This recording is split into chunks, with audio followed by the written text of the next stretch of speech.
Hello, folks, and welcome back to the Fresh-Faced Film Bro. Bit of a hiatus for us, so our apologies, but around this time of year, this time of the semester in the fall, things get a little busy, and all three of us are students. We have duties, whether that be through just school or extracurricular. So we've been doing a lot of other things besides keeping up with this podcast, but I'm thrilled to be back with my two co-hosts, and today we've got we squeezed in a big one before the hiatus. It was one we had to think on for a while. We did, yeah. And this is one that the reception is a little mixed. We have some differences of opinion, and so which is always good. Yeah, so when you have a podcast, it's gonna be fun. We're all different. I feel to preview like a different spectrum. I think you can expect some excellent discourse and maybe a little bit of raised voices. So some blood's gonna boil. A lot folks, of shattered glass. We're talking about one of the premier American auteurs working today. Mason, I'll let you do the intro. You got this better than I do. 2011's The Tree of Life by Terrence Malick. Oh, I was setting you up for the Terrence Malick intro. So Terrence Malick. No. Let's walk it back. You gotta give him his accolades first before you say the name. Let's practice. Okay, let me think about this. The greatest living director, definitely. See, here we go. No. Hey, Here we has go. Just started. Okay, it has just started. The greatest living director, probably the second or third best American director ever. What? He's not even done yet. The glazing is crazy. I've seen top 3. I've seen all but one of his films, and he doesn't have a bad one. I'll just say it like that. So, but this specifically, this is his magnum opus, in my opinion. So. Folks, The Tree of Life. Yes, sir. So, Mason, why don't you just talk about your first experience watching this? And because this wasn't an initial viewing for all of us. This was a recommendation by Mason. Yes. And this had been down the pipeline. This has been on the roster for a minute, so it was a long time coming. This is now in my top 10 films of all time, which is like top 1% basically, and I watched it for the first time in June, and I'd heard that it was very religious and spiritual, and it was like a technical like masterpiece and stuff. And I'd heard it being compared to 2001 a lot, and I was like, how good can it be?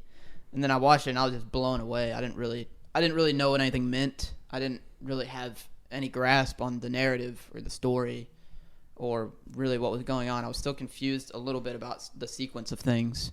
But I think I've seen it. I think this is my third or fourth time, and it just gets better every time. So, Would you say that this is better than 2001? No. Okay. No, definitely not. All right. I don't want to go that far. Cool. I'm not a madman. Okay. 2001 might be my number one all time. If Still. It's not Stalker. Stalker. I didn't realize Stalker was that high for you. Yeah, Stalker's my number one all time. And then 2001. Okay. They kind of flip-flopped. Okay. But, Yeah, see, there's so many good movies that we haven't reviewed yet. Yeah. No. So many good ones. So yeah, we watched Tree of Life last Sunday, so a week from yesterday, and we've had a little time to sit on it. Been a little bit, yeah. I guess we can I want to hear your all's thoughts and impressions. just my impressions. Okay. Yeah, just off the cuff. Let me go Jacob first. Okay. See, this is where the differences of opinion start to show up. Here we go. Tree of Life had interested me for a while. I've been aware of the film's status and stature, and my dad owned the movie, so I actually have that copy with me. But Mason was really eager to watch it, so of course I was very much excited to watch it. And there's a lot about the Tree of Life that I love, and I should like clarify that I'm still like somewhat positive towards it. It's just that it is such a monumental piece of art. I don't know if I'm fully able to like. I was not able to get a good grasp on it, and like not in like a great way. I struggle to call Tree of Life a movie, like a typical movie. Yeah. Like it's a movie. It really is just a Vine compilation. It kind of is a Vine compilation if you really think about it. Mason's like singing through the couch and cringe, but like it's. It's a non-linear story, and not in terms of like a Pulp Fiction where there's like a story, like a very clear story that's just like told out of order. This story is just not being told necessarily. They're just little windows into this person's life and them reflecting on their childhood and their relationship with their dad, and to extent the meaning of life. I'm gonna hit you with a quick rebuttal, and this isn't necessarily my own personal belief, but what'd you give Oppenheimer again? 5 out of 5. Would you consider the techniques within that film to be non-linear? The storytelling techniques within that film to be non-linear? Yeah, but I mean, yeah. I'd say that's not. It is. I'd say that's defense. It is in a little bit of a different way. I'd say that's about the closest to Tree of Life that I can think of. I mean, it may be Memento, but not really. I don't know. I feel like I'd say Oppenheimer and Tree of Life are pretty similar in how they tell their story. Actually, yeah, structure wise. Yeah. It's just they are, but there's just like. I mean, execution's a whole different thing, though. Exactly. Yeah.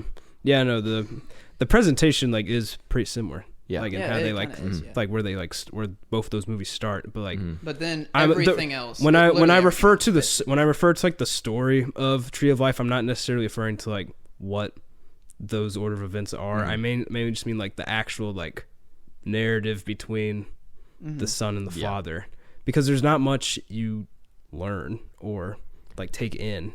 You're watching a lot. You're like a fly on the wall, watching a lot of this happen. I'm with Jacob on that one, actually. And for me, when this movie is like 2.5 hours long, and a lot of it is just a lot of still imagery, which is a lot of his.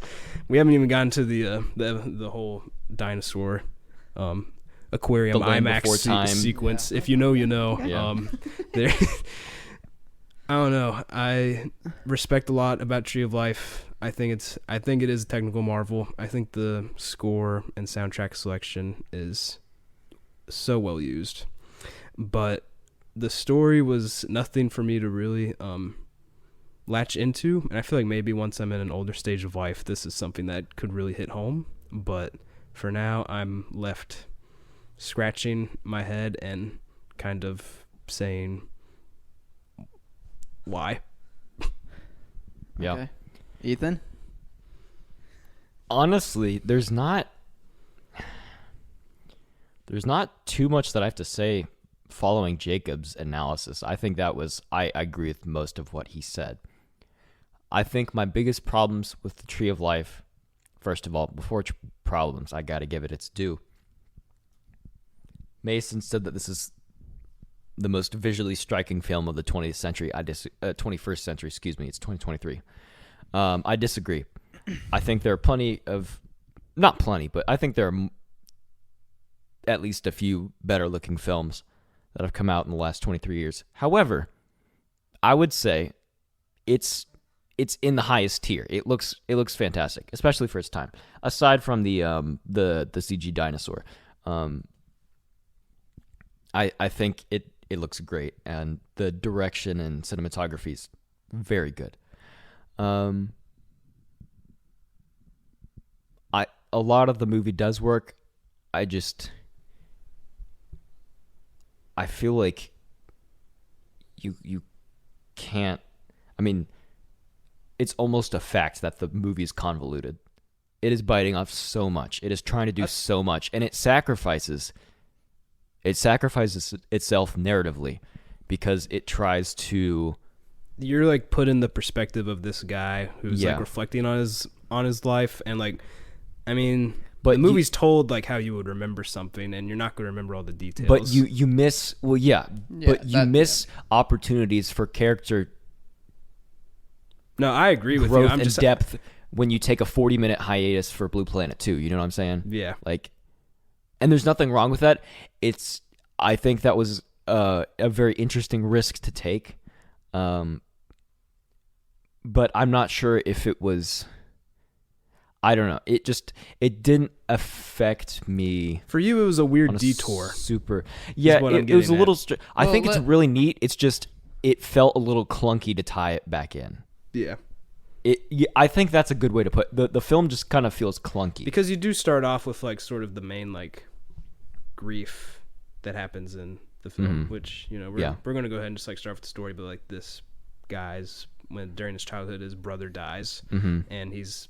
The movie. Well, he's an adolescent at this point. He's an adolescent at this point. His brother dies, and there's like some scenes with the mom and the dad that are really good. And to be clear, we assume he has died in service, right? Or no? There's conflicting opinions about that. Okay, so see, we don't even know. It's either service or car crash. Those are the two most popular. So we don't know how. Don't know. It's literally not elaborated on. Not much time is spent on the fact. And it jumps forward like a certain amount of years, and he's an adult, working in the city, and it's the anniversary of his brother's. Is his brother's birthday or his brother's death? It's not really. It's you don't really. It's just a hard day for him. Yeah, like hard day for him, and he lights a candle in his memory, and he's at work, and he's just super, sort of going through the motions and out of it, and depressed, and he calls his dad on the phone, and you sort of hear snippets of their conversation. And is it when he's like descending the elevator, then it jumps back to the beginning of time, or is it? I'm trying to. It's a little bit confusing, but I think, in terms of structure and form, I think it's very important to realize that it's very impressionistic, it's very transcendental, and it's not. It's more of a poem, and it's more of a, like, realistic memory of things that happened. We cut from when we see the grown up Jack, he's talking to the client, and we cut to his childhood. After we see him grown up, we cut back, and he's in that chair. To be clear, I think how the story is told through Jack's character, the sequence of that works really well for me. I think it's great. I'm just saying because you were saying that there's things that are convoluted, and there's. I think when you tie everything in, it's clunky. Okay. I'm not saying the switch between present Jack and past Jack. I think that works I think it's very effective. Okay. So what's the clunky part? Is it just the creation, or is it? I think it's tying into creation with the idea of like the beyond and how time isn't linear and it's just like ever existing, and you see your relatives at every age there, and you've always been there, and like it's just I think it's very neat and it's very moving, but that part looked crazy. It was just like to think that everything within that film exists within the same universe is like it feels like it's biting off too much. I think that's kind of the point. Yeah, I know. And I know that might be like a cop-out answer, but what I was going to say was the important thing to realize that when we see him growing up and his childhood that's basically that's Jack reminiscing on everything that's happened. Okay. How about this? So everything that we see is not necessarily what happened. Mm-hmm. It's also an important thing to... It's like an unreliable narrator type thing? Yes, in certain situations. Now, I will say... And I think I'm just realizing this as I'm thinking about it. I think the creation scene and the scenes of like the afterlife and scenes similar to those that are sort of a detour from like the narrative. I think those are the scenes that leave the biggest impression on me after the film, and I think those are the most well done. I think my issues largely lie within how the narrative is told. Even though I don't think it's particularly weak. I just think my problems are that it doesn't feel sufficiently developed. But the Malick thing is, what narrative is told? That we're all going back to what is the movie about?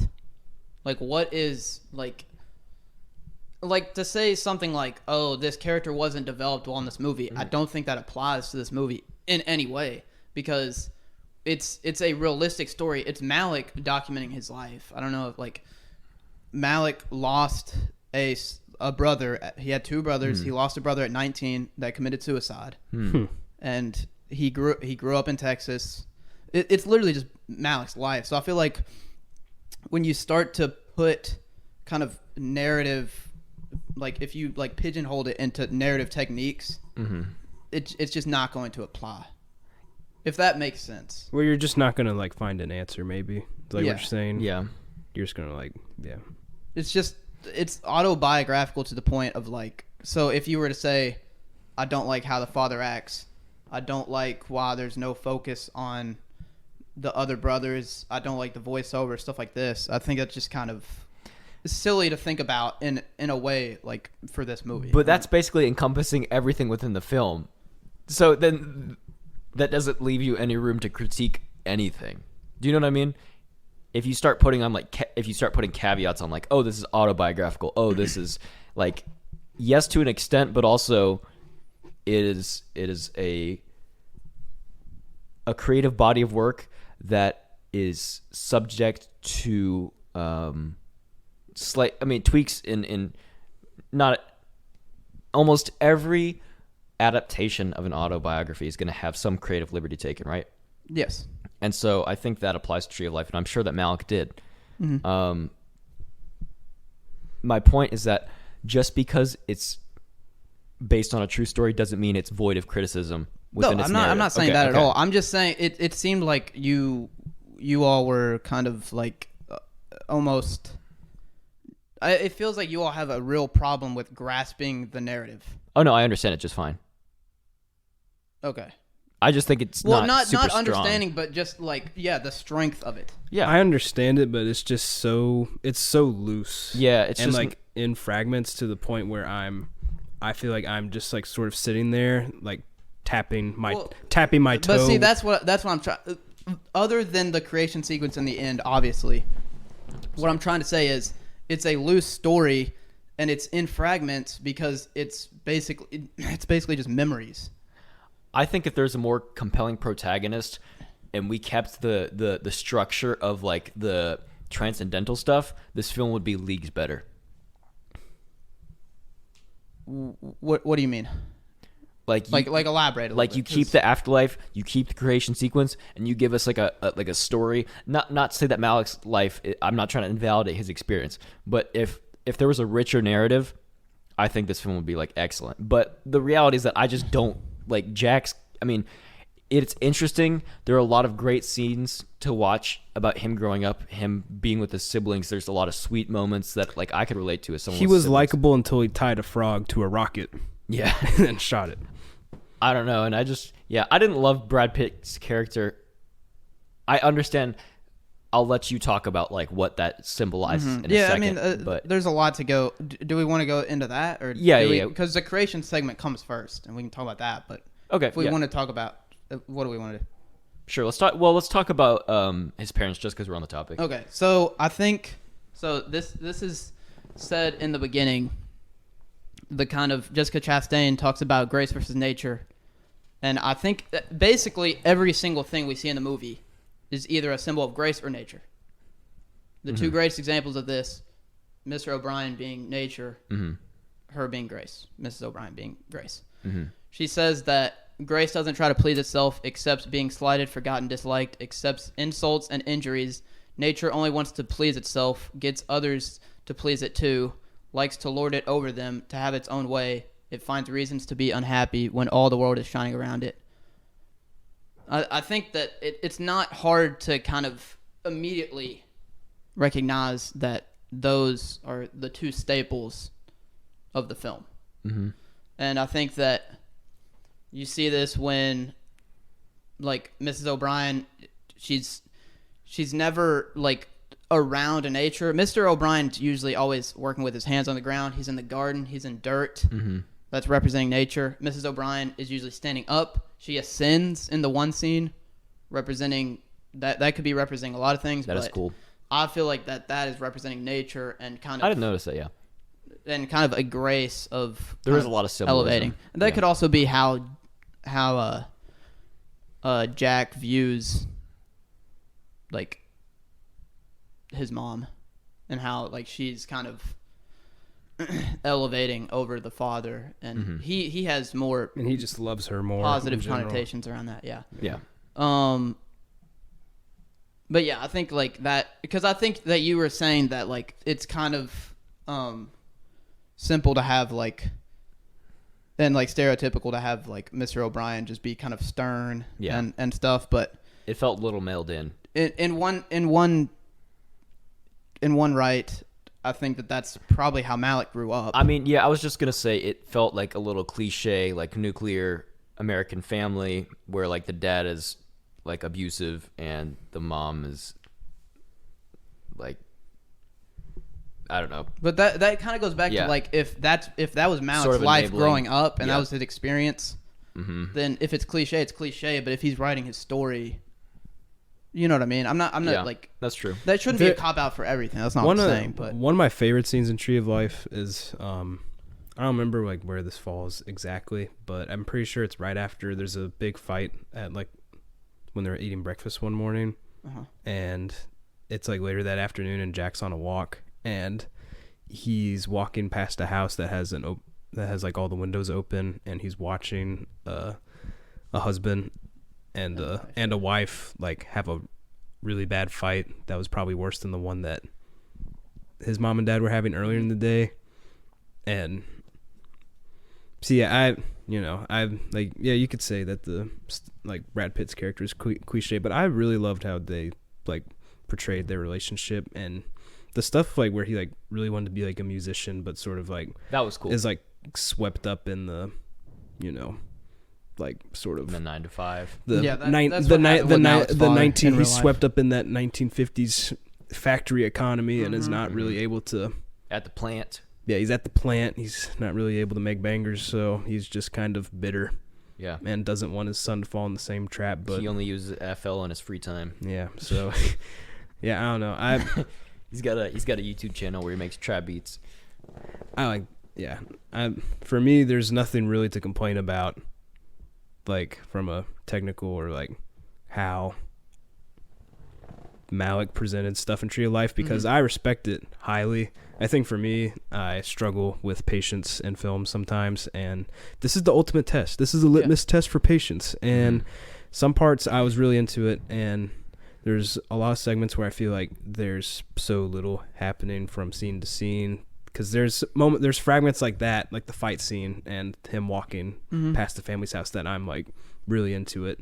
And then there's other segments where I feel like it's just him and his friends sitting there doing nothing forever, and it's almost like a documentary, kind of. It is. Yeah, it is documentary-esque. It is documentary-esque, and a lot of the movies just him sitting there with his friends like during that section, and I don't like it. Yeah, I mean, I could see that if you don't kind of like get enveloped by it, or if that doesn't work for you, you're not gonna like most of the movie, because that's a lot of the movie is just kind of documenting what is going around or what's happening, and that's Malick's filming style. He doesn't write scripts, or he hasn't for his later movies. That would check out. Yeah, they basically wrote the script day of. They filmed. Oh, it was very. Is that true? It was basically, yeah. It's very cinema verite, where you could count all the lines of dialogue on one hand. Yeah, there's like he's basically just telling them, hey, you should kind of do this. Let's film it and see what happens. I really like the cinema verite style of it. That's not going to work for everyone. You know what I mean? Yeah. And that's just, it's a big risk to take. That's another reason why I like it. I was telling you this the other day, but Roger Ebert was saying in his review that the only other film I've seen with this boldness of vision is Kubrick's 2001, and it lacked Malick's fierce evocation of human feeling. And then he goes on and talks about how Tree of Life's like one of his 10 favorite movies, which obviously I agree with him. But it's interesting how he talks about What did you say about the humanity of 2001? What it lacked Malick's fierce evocation of human feeling. The fierce evocation of human feeling. That's ironic that to say that about 2001, because 2001 is about artificial intelligence and the lack of human feeling. I mean, I think he's just. Because, saying, I mean, I think, but I'm saying no. I'm saying I'm saying the okay. dude is like who's trying to stop Hal? Forgive me. What's his name? John. Dave. Dave is like the what do you call it? The he's like. He's representative of like humanity. Yeah. Or, like Like he is. He is. He's the embodiment of. He is humans. Yes, exactly.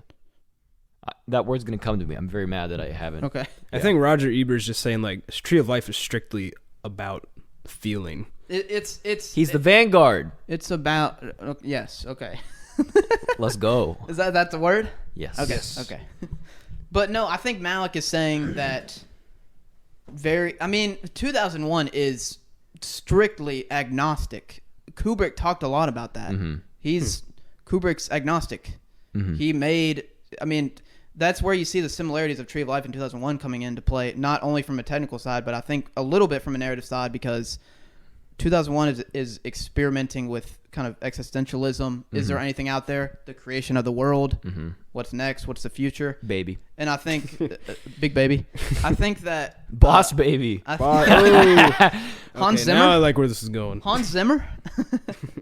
But I think Ebert's saying that that's lacking kind of a humanistic view, or it's lacking a religious kind of standpoint from like, is there a soul? Is there something else? Yeah. Like inside me, and that Tree of Life is kind of antithesis of that. Jacob, what do you think? Yeah. Well, I mean, you haven't seen 2001, have you? I haven't seen 2000. No, I just meant like generally about like. Oh, okay. Generally about ... Oh no, just like what? I don't know. Just thoughts about the film. I don't know. Like, I was sort of talking about earlier. Like, I really like the relationship with the dad and even the mom. Like, there's a great sequence where he goes on a business trip. Yeah. And for the first time in a while, like, the mom is able to just kind of like be herself. Let loose, yeah. Mm-hmm. And just like let things go, and like that was really cool. That was a good scene. Unfortunately for me, I feel like a lot of that stuff showed up near the front half of the film. Mm-hmm. And when because like a lot of the later half of the film is sort of the rebellious teenage years. Oh yeah, no, it definitely begins. And during this, if you can call it an arc, during this arc of the movie, which takes up so long, I'm left, with you. I'm left snoozing, and then it sort of immediately jumps from that to the afterlife. Mm-hmm. And see, that's him going the way of nature. Yeah, but it's kind of obvious. I agree that the younger years are far more compelling than the. I think they're more touching, but I think if you're talking from a narrative standpoint and you want something to grasp onto that's symbolic, the adolescent years are way more important. He starts going the way of nature. He starts stealing. He starts blowing up frogs, whatever, all this other stuff. When I say grasp, I mean like for me to like be invested. I think that's the word I'm looking for. Yeah. That like I'm having a hard time getting invested in the film. Yes. I just think it's very important from a character standpoint that we see that stuff. I mean, there can be a film as dry as a bone, and it can have all the symbolism in the world, and I probably will not enjoy it. Okay, I mean, yeah, that's fair. I'm just saying, in Malick's defense, he's trying to say something. Yeah, he does. You don't think he's trying to say anything? I prefer to enjoy what I'm watching while I listen to a director say something. Okay, that's understandable. Yeah. That doesn't mean that I'm going to watch Stalker or Persona or Andrei Rublev and enjoy the whole 3.5 hours. That's fair. Like, you know what I mean? I think when you start getting into, I'm not trying to defend Tree of Life too much, but I think when you start trying to get into really high art in any medium, you're going to lose a little bit of enjoyment. That's just my personal feeling. I feel like that's an interesting discussion about like symbolism and how much like that makes something like good or worthwhile, because I don't know, it can really enhance something and it can really It can bog it down. It can either bog it down and really rise it up, and then there's sometimes where like the thing is so like poignant itself that the symbolism is almost like an afterthought. And I mean, there's a good video on this by Thomas Flight where he sort of talks about symbolism, and he made a video that was about like Irishmen and the Goodfellas, and he was like, oh well, like there's all these symbolism comparisons, and like look at how he did this shot similarly. And Martin Scorsese in the DVD commentary was like, I saw some guy like on the internet say that this was like Goodfellas. He was like this is not true. He's like, I did it just because it looks good. And then that sounded more like David Lynch than Martin Scorsese. Yeah. And then and then there's like then there's then there's sometimes where it's like David Lynch moment. There's sometimes where it's like, okay, like are we just like too lost in the sauce where there's like there's like nothing even to look for. And then you look at someone like Noah, like he talks about later in the video, like Noah Baumbach with Marriage Story, where like during the argument scene, like there's like a very there's this very strategically placed apple juice thing to like symbolize like Henry and like how they're like neglecting him, and it's like who would even think about stuff that like that? But that's like, just like wait, what's this in?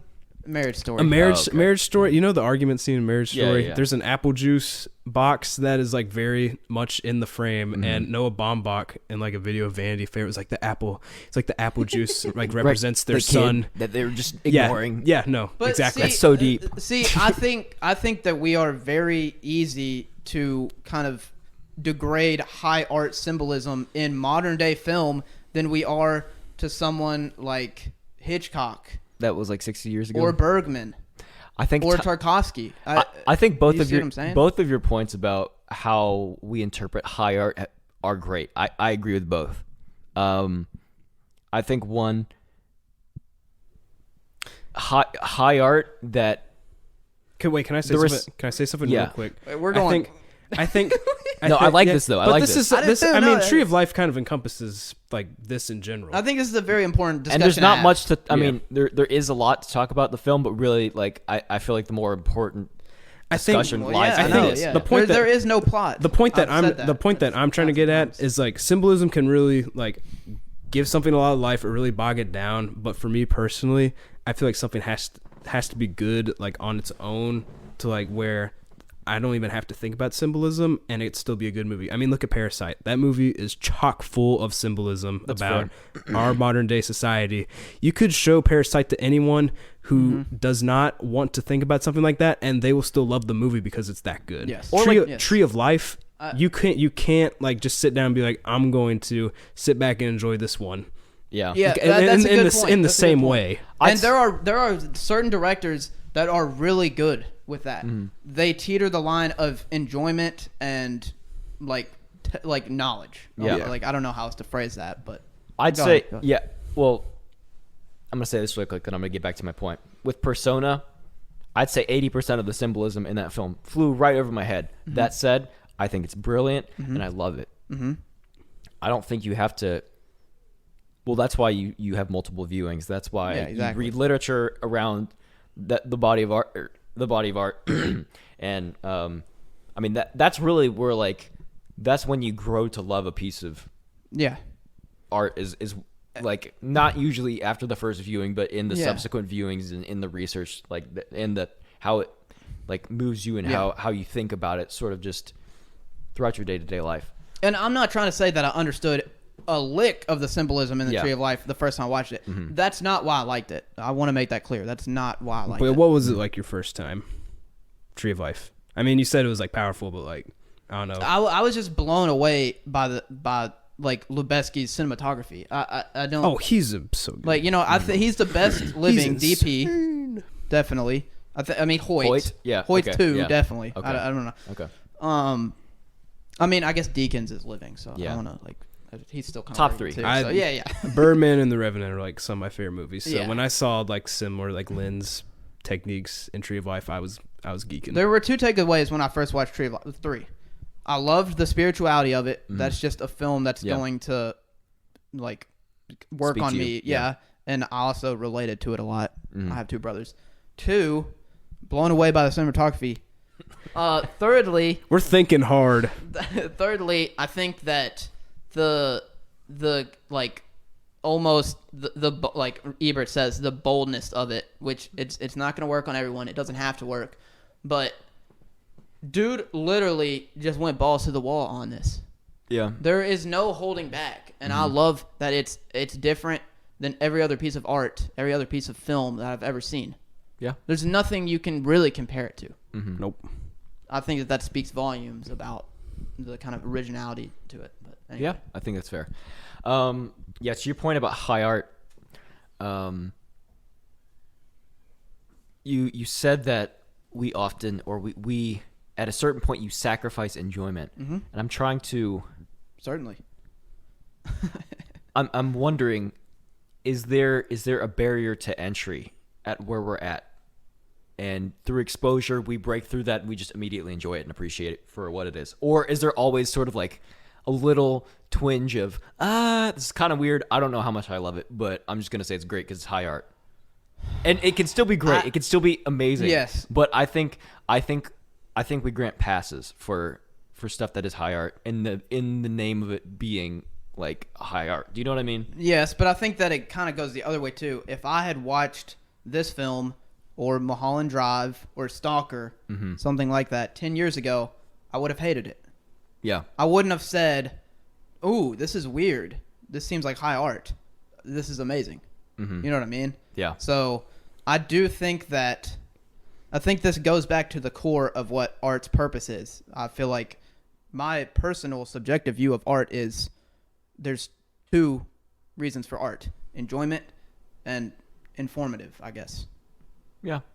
And those can intermingle a lot, as in Parasite and a lot of other movies. But I think something like Tenet, I don't really know if that's high art. What are we learning from Tenet? Not much. No. Tenet's not high art. Yeah. Very enjoyable, though. Something like The Tree of Life, I enjoy it. I guess most people don't. But I think that you can learn a lot and you can really dig through it and watch it 10 different times and still not know what everything means. And I think that means a lot to me. That discussion's even more interesting when you compare it to different mediums of art. I immediately, my mind goes to Schoenberg, right? 12-tone music. That is the epitome of high art within musical spheres. And in during that time, there was like the 1920s and 30s, there was an importance placed on the intellectual side of music. Yeah. And so it was equation based basically. And you could serialize almost every aspect of the music, ranging from pitches you used to dynamics to articulations. You could it was just obscured to the nth degree. It's not fun to listen to. Yeah. I don't think. Yeah. I don't think. But yeah, it's still classified as high art. What I'm trying to say is, does a piece of art have to be good? Do you have to enjoy it to deem it well made or good or high art? I want to backtrack really quick. The hyper serialized was Boulez, just to make sure. I like Schoenberg stuff. I like Perrault Lunaire is fire. That and I think that's 12th tone. So I don't really know what this is, but it's just we're talking. Yes, I get the 12-tone stuff. Yeah. I get what you're saying, but I'm saying that I do enjoy it. It's great, but when you get into the super heady stuff, something like John Cage, 433. Yeah, we talked about. Yeah, is that enjoyable? I don't know. It's just silence. Is it supposed to be enjoyable? That's I don't know. These are questions that I don't know if we can answer. But is something like Andrei Rublev is maybe the best movie ever made. Yeah. Do I enjoy all of it? First hour is really slow. Exactly. First hour is so you know what I mean. I think it's a little bit. It's almost a little naive to say I didn't enjoy this. This isn't good. And you don't want to go on the flip side either. No. Obviously, I'm not saying that, but I just don't. I don't think something has to be enjoyable for every waking second for it to be good. Yeah, I completely agree. That's just my personal feeling. I agree. I don't think Tree of Life is there for me. Like, yeah, no, I'm not saying said, this is just art in general now. Okay, We're not talking about Tree of Life because I'm not. Yeah. Mm-hmm. Do we want to talk about the creation stuff real quick? Yeah, let's hit on it. Okay. So the Aquarium IMAX. I know you didn't like it. You didn't either. I think it's fast. I didn't. Ethan really didn't. You just seemed to not really like it. I think it was, like I sort of agree with Ethan that it felt kind of weird. Like within the context of the film, I struggle with it. But I think it's I think it's an awesome idea. Removed of the context. If it was just that, I'd be like, yes, this is so cool. Yeah. It's just it feels too much when you're talking about Jack's character. I don't feel like there's enough depth in him for like it just. You're not like that deep into the movie yet for that to really like be like whoa. Yeah, and we don't know Jack that well, so like, it's not about Jack though. I understand it's about like the collective of life basically and living beings. It was. Is that what you think it's about? I'm just curious. Well, yeah. I mean, what do you think the big takeaway is? Maybe this is too early to ask that question, but the big takeaway. I don't know if there's a good answer to this question either, because I don't know what I would say. I mean, honestly. it's literally about the experience of life, and Jack is just a vessel for the viewer to kind of latch on to see. Yeah, the Tree of Life, the thing that I love about it is that it made me like consider life from all aspects beyond just like humanity. I was like, oh man, like, you know, animals and just anything really. I was like, there is so much life on this planet, and it is like such an anomaly that we know of. But yeah, I don't know where I was going with that. I thought the creation sequence was like fine. I wasn't there.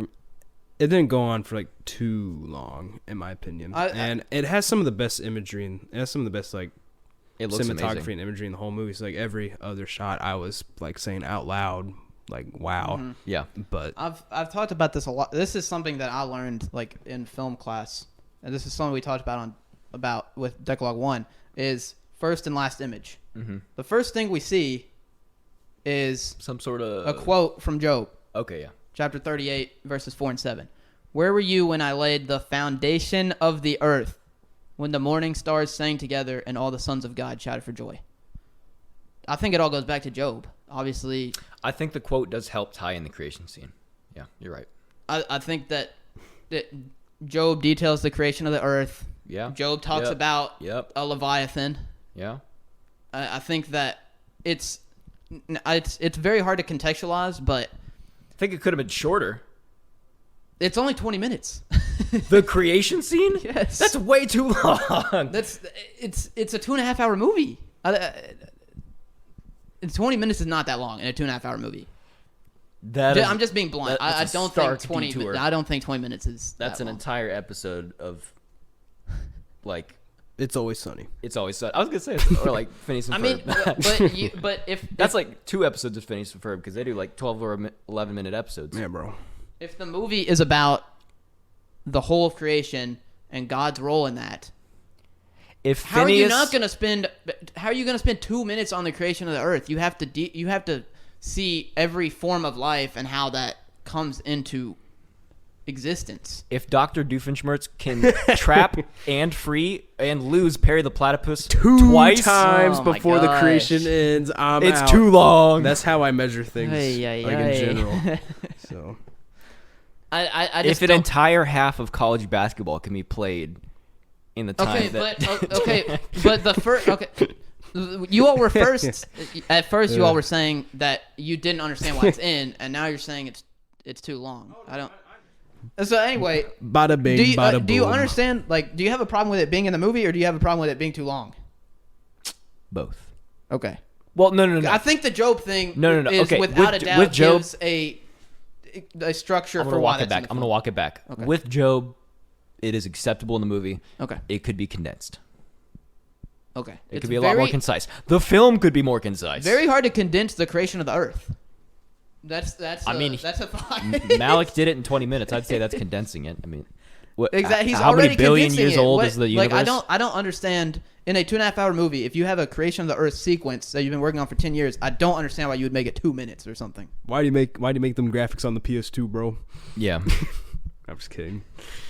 Well, I mean, it is like it's 12 years old. I think it holds up pretty well.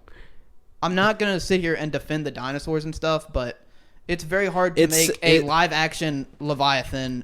It made I mean, you have to do it in CGI. It made me think of the 2000 Disney movie Dinosaur.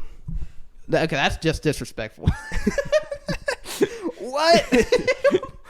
What? Douglas Trumbull, I think I told you all this. He's worked on 4 movies in his life. Visual effects. Tree of Life, Star Trek, Blade Runner, 2001. Wow. That's wild. I mean, the thing is...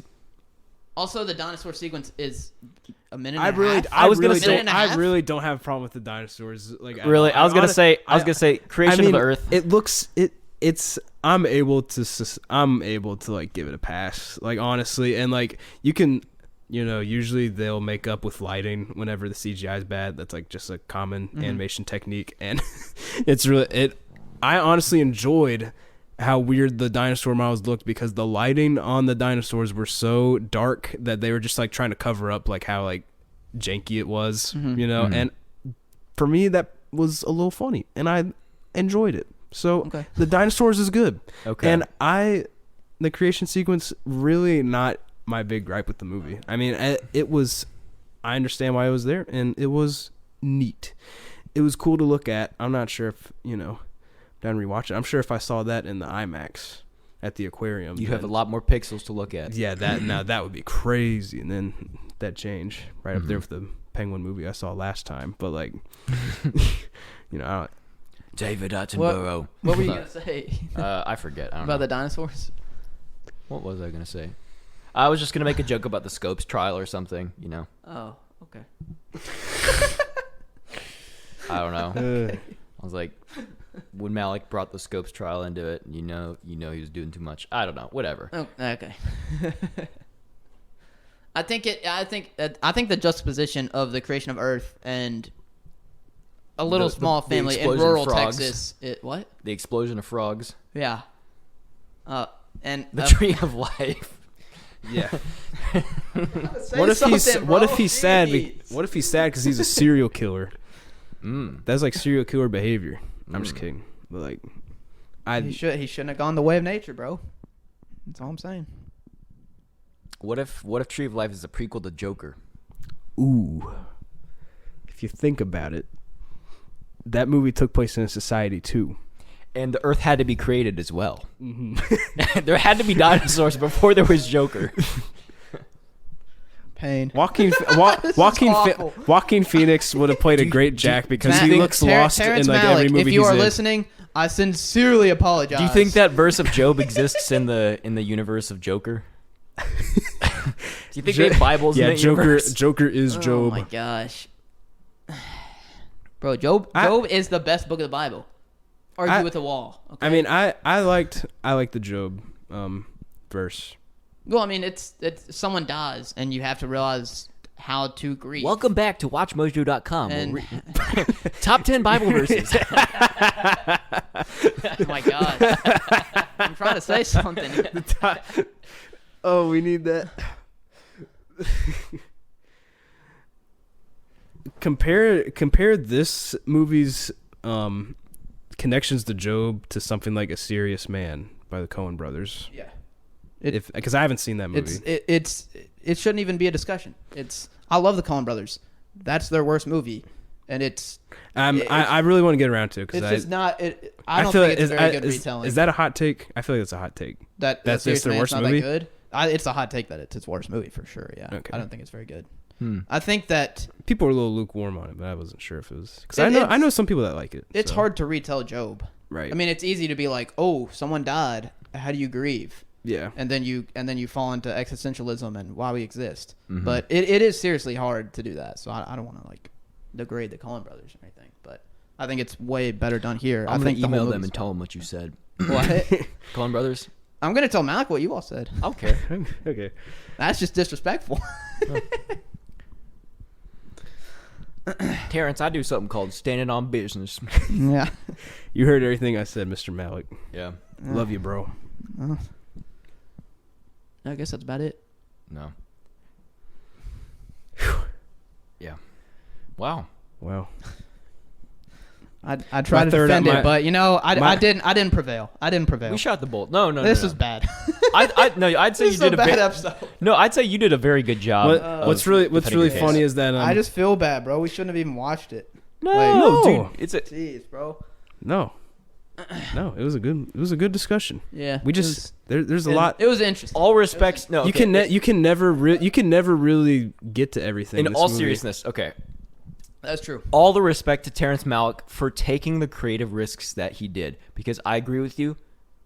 There's nothing else. There's no other film like it.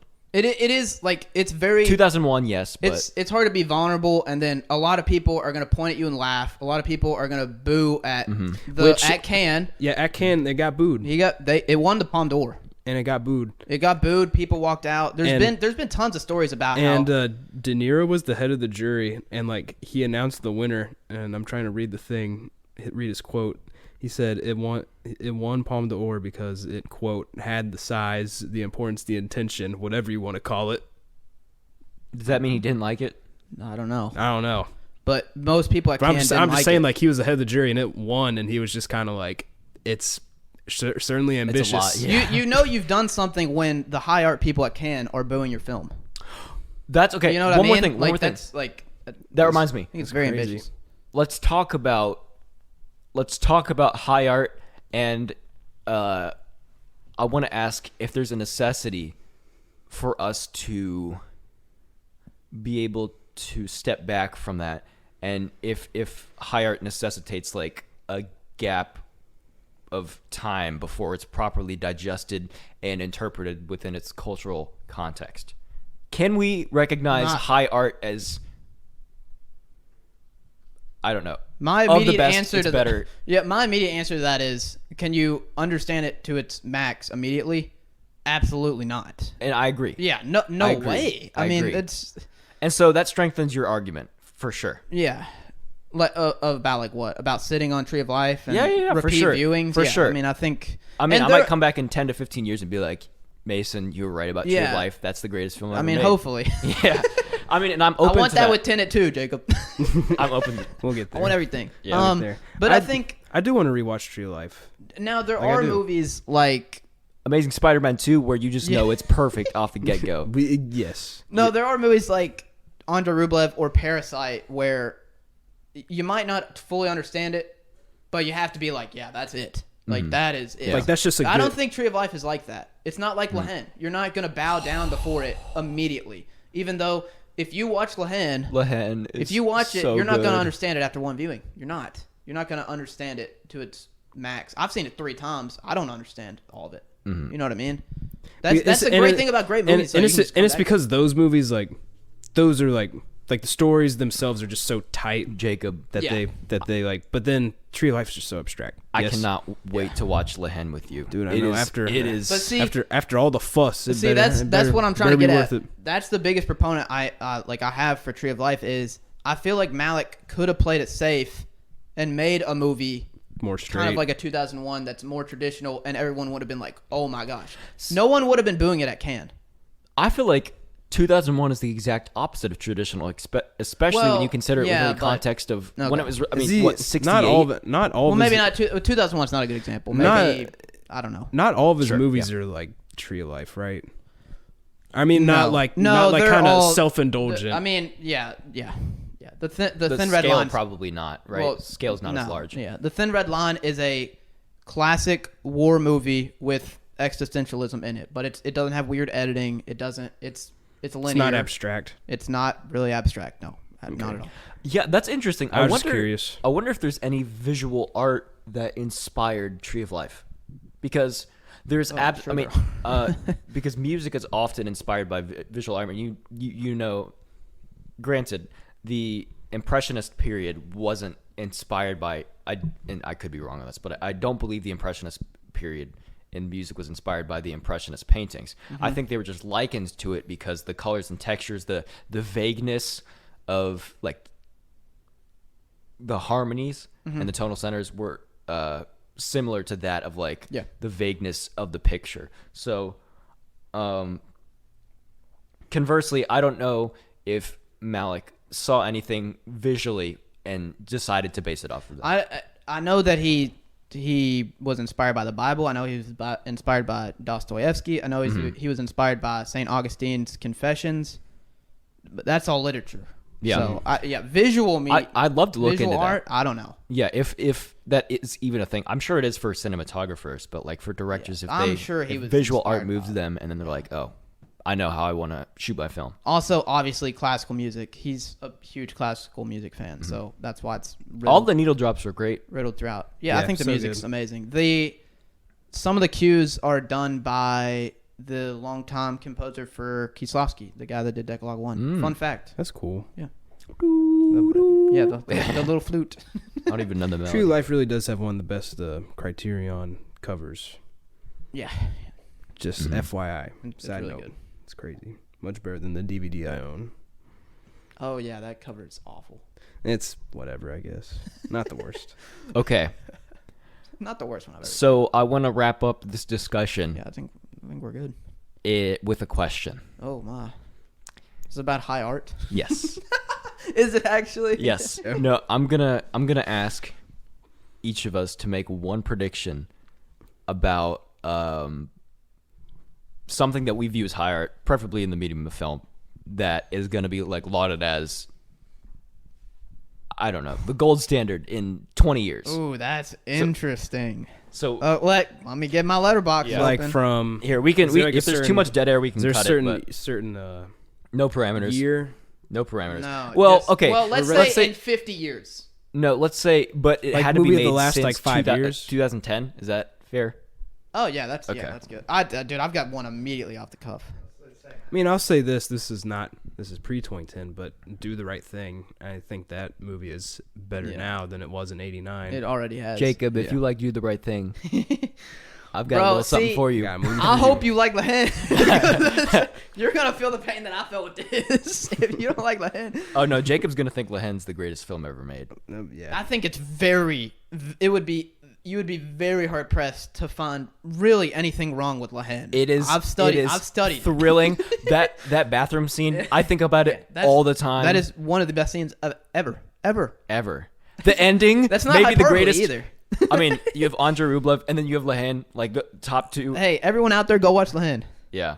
Clarify the question again. Like, just pick a movie past 10 years that is going to be a classic. Within the high art realm, so it's not just like it's a classic. I mean, you can't within the high art realm. We can't say Infinity War, you know. I mean, people will. I'd love to see a case for that. But. I mean, I'm saying like Tar for sure. That was my pick. That was my pick. First movie that came to mind. Like Tar, the first.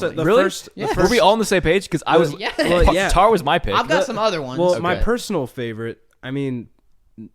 I think I'll never shut up about it. I mean, it's Parasite. I mean, I mentioned it Parasite, before, Portrait of a Lady on Fire. That's what I was going to say too. I figured you would Parasite, say that. Portrait of a Lady on Fire, and Tar, in my opinion, are like and Past Lives. Definitely Tenet. Are like the best. I don't know about Past Lives. I think that might.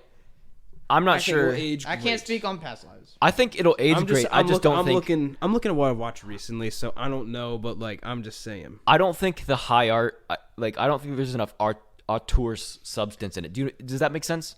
I haven't seen it. But that does make sense, yes. It's not high art enough. It's not, no. And that sounds pretentious. Yeah, no, I've kind of heard that it's like that. Narratively, it's fantastic. Yeah. But it doesn't take enough. It is extremely. It's extremely approachable. Anybody can watch Past Lives. I've heard it's kind of safe. It is safe. Yes. Yeah.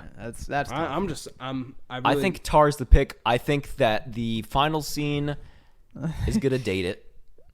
It's gonna. No, I think people. Yeah, a little. I don't think it's gonna date it. I think people are gonna be like dissecting the ending of Tar like forever. See, what does the end of Tree of Life mean? No, I'm just kidding. I do want to maybe Get Out. I feel like maybe.